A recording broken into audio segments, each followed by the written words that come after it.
العلاقة الحميمية بس هذه هي اللي مش موجودة، لكن باقي الأشياء كلها موجودة، ناكل مع بعض، يعني الحياة بيننا طبيعية قدام عيالنا.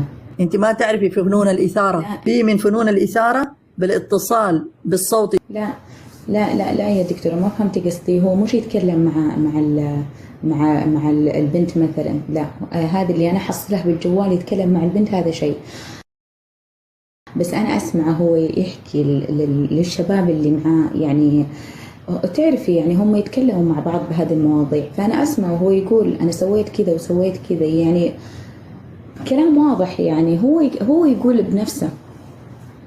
شفتي؟ احنا رحنا وسوينا، احنا رحنا وسوينا كذا، وانا متاكده يعني يا دكتور هو لما يروح الحين شيء طبيعي مثلا يكلم عياله زي كذا، هو ما يكلم، ما يفتح الكاميرا، يكون متخبي اسبوع يرجع، والسنه الجايه يرجع. يعني انا الحين تعاملي في البيت جدا عاديه، ما في بيننا الشيء الوحيد اللي فاصل بيننا اللي هو العلاقه، بس المشكله انه هو يعني كل سنه يكرر نفس هذا الشيء.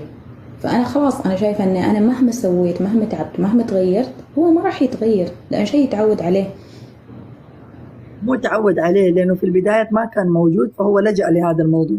دائما الحريم يجوني في آخر الحلقات، يعني في الأول هي تكون مخفقة، بعدين لما هو ياخذ التصرف الجديد تيجي تعاتبه وما تطلع في نفسها أي خطأ، لا، لازم هي كمان تحمل نفسها أن هي في البداية أخفقت، وهو كان يلمح كثير أو ينتقد كثير لكن ما كانت تفهمه، فهي حتتحمل الخطأ، بس بعد ما إيش؟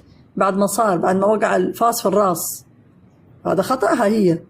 فالآن أنا أعيد أكرر، حتى لو هو يكلم مع أصحابه، أنا بالنسبة حتى لما يتكلم مع أصحابه أنا الآن بقول لك برضو هذا بالنسبة لي ما هو دليل، لأنه الشباب يحبوا كده يفردوا عضلاتهم قدام أصحابهم، وأنا فعلت وأنا رحت وأنا سويت.